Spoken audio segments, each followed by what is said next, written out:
கரூ கரூர் சம்பவத்துக்கு பிறகு தமிழக அரசியல் களம் வந்து மாறி இருக்குன்னு தான் சொல்லணும்.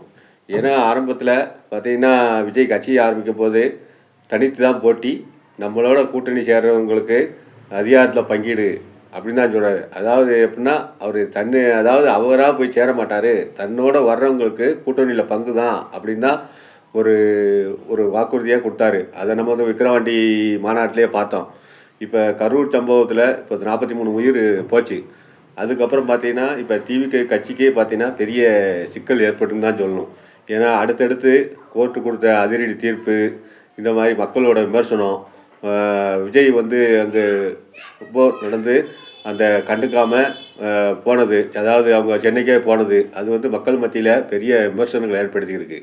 2வது பார்த்தீங்கன்னா, இப்போ அடுத்தடுத்து அவரோட பிரச்சார வாகனத்தை பறிக்க போதணும், அவரோட நிர்வாகிகள் வந்து தலைமையில் பொறுப்பில் இருக்கிற புஷி ஆனந்த், நிர்மல்குமார், இந்த மாதிரி மாவட்ட செயலரை வந்து அரெஸ்ட் பண்ணணும் அப்படிங்கிற ஒரு சூழ்நிலை வந்து தமிழக அரசியலில் வந்து ஏற்பட்டிருக்கு. இப்போ என்ன பிரச்சனைன்னு பார்த்தீங்கன்னா, இப்போ விஜய்க்கு இவ்வளோ ஒரு நெருக்கடி கொடுக்கும்போது கண்டிப்பாக அவர் தனக்குன்னு இன்னொரு இடத்த தேடி போய்தான் ஆகணும். இல்லைன்னா ஒரு சட்டத்துக்கு வந்து உட்பட்டு நடந்து தான் ஆகணும். 2ல் ஒன்று செய்யணும். ஒன்று, இப்போ தமிழக அரசு நீதிமன்றம் கொடுத்துள்ள வந்து வாக்குறுதின்னு சொல்கிறத விட அந்த ஒரு முடிவை வந்து ஏற்றுக்கிட்டு ஒரு நீதிமன்றம் போய் வழக்குகளை வந்து சந்திக்கணும். இல்லையா, அதுக்கு அதை சமாளிக்கக்கூடிய அளவில் மத்தியில் ஒரு யாராவது தமக்கு ஆதரவான ஆளை பிடிக்கணும். இந்த 2 ஆப்ஷன் தான் விஜய்க்கு.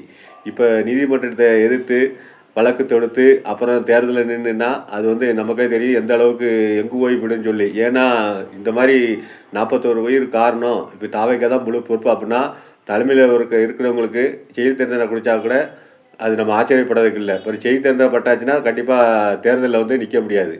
ஏன்னா தேர்தலில் விஜய் ஜெயித்தாலும் பிற அவர் முதல்வராக முடியாது. ஆனால் இப்போ அதுக்கு அதை தீர்க்கிறதுக்கு என்ன ஒரே வழி பார்த்தீங்கன்னா, மேலே பிஜேபி. ஏன்னா இப்போ அவங்க தான் இன்றைக்கி சென்ட்ரலில் வந்து ஆளுங்கட்சியாக இருக்காங்க. இப்போ அவங்க பிடிச்சாச்சுன்னா கண்டிப்பாக இந்த பிரச்சனை வந்து ஓரளவுக்கு தீரும் அப்படிங்கிற ஒரு பேச்சு தான் இப்போ தமிழக அரசியலில் அடிபடுது. இப்போ ஏற்கனவே விஜய்க்கு வேண்டிய நெருக்கமானவங்க வந்து குறும்பூர்த்தியை வந்து பார்த்துட்டு பேசி போயிட்டாங்க.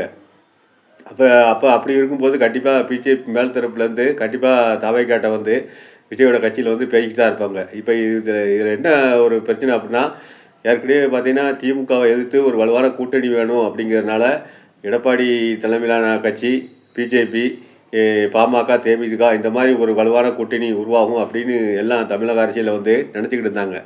ஆனால் அதுக்கு ஒரு எதிர்மாறாக இப்போ வந்து சம்பவங்கள் நடந்துக்கிட்டு இருக்குது. என்ன நினைக்காங்கன்னா, பிஜேபி, விஜயோட கட்சி தாவேக்கா, பிரேமலதா கட்சி, பாட்டாளி மக்கள் கட்சி இவங்கெல்லாம் சேர்ந்து ஒரு வலுவான கூட்டணியை உருவாக்கலாம் அப்படின்னு எதிர்பார்க்காங்க. அப்படி உருவாக்கிட்டா கண்டிப்பாக எடப்பாடியோட ஏடிஎம்கே வந்து இன்னும் வந்து அடி பாதாளத்துக்கு போயிடும். இப்போ அப்படி இருக்கும்போது திமுக வைஸ் தாவேக்கா அந்த மாதிரி வந்துடும் உங்களுக்கு. அப்படி ஒரு சூழ்நிலை உருவாச்சுன்னா எடப்பாடி கண்டிப்பாக ஒரு செல்லா காசு தான்.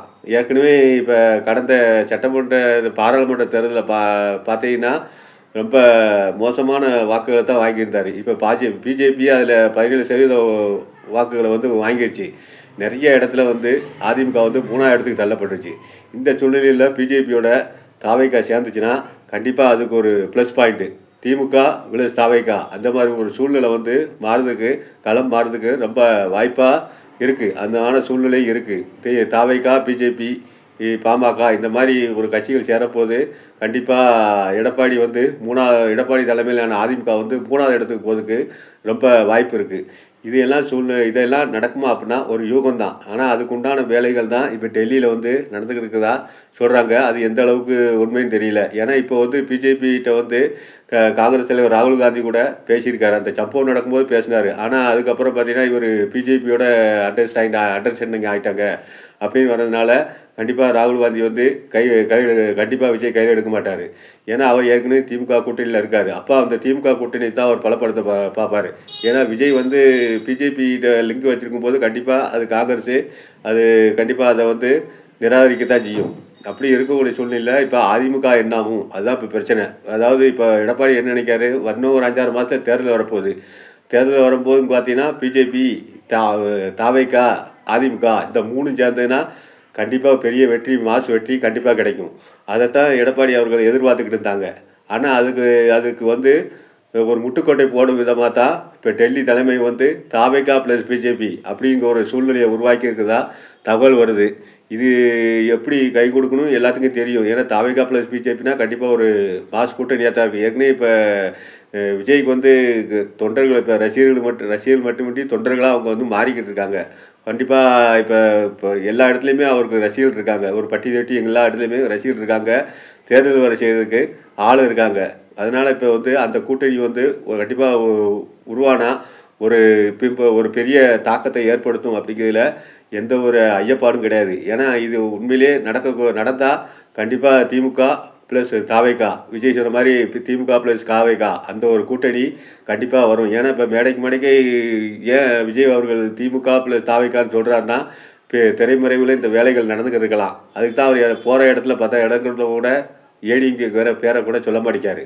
அதனோட விளைவு இப்போ தான் ஒவ்வொரு நிகழ்ச்சியும் நடக்கும்போது தான் தெரியுது. ஏன்னா இப்போ பிஜேபிக்காரங்க ஃபுல்லாக இப்போ விஜய்க்கு வந்து சப்போர்ட் பண்ணத மாதிரி தான் பேட்டி கொடுக்குறாங்க. ஏன்னா இப்போ ஏற்கனவே கரூரில் வந்து 41 உயிர் போயிருக்கு. அதை கூட நியாயப்படுத்தி பிஜேபிக்காரங்க வந்து விஜய் என்ன தப்பு பண்ணாருங்கிறது விஜய்க்கு வந்து வக்காலத்து வாங்கும் போதே தெரியுது. கண்டிப்பாக பிஜேபியோட கூட்டணியில் விஜய் கண்டிப்பாக சிக்குவாரா இல்லை அவருக்கு ஒரு கூட்டணி உருவாக்குவாரா அப்படிங்கிறது போக போக தான் தெரியும். இந்த விஜய் தாவேகா பிஜேபி கூட்டணியை பற்றி நீங்கள் என்ன நினைக்கிங்க? உங்களை கருத்துக்களை கமெண்ட் பாக்ஸில் சொல்லுங்கள். அடுத்த வீடியோவில் சந்திப்போம். சேனலை சப்ஸ்கிரைப் பண்ணவங்க சப்ஸ்கிரைப் பண்ணுங்கள். சப்ஸ்கிரைப் பண்ணி ஆதரவு கொடுங்க. அடுத்தடுத்து நம்ம வீடியோவை பாருங்கள். நன்றி, வணக்கம்.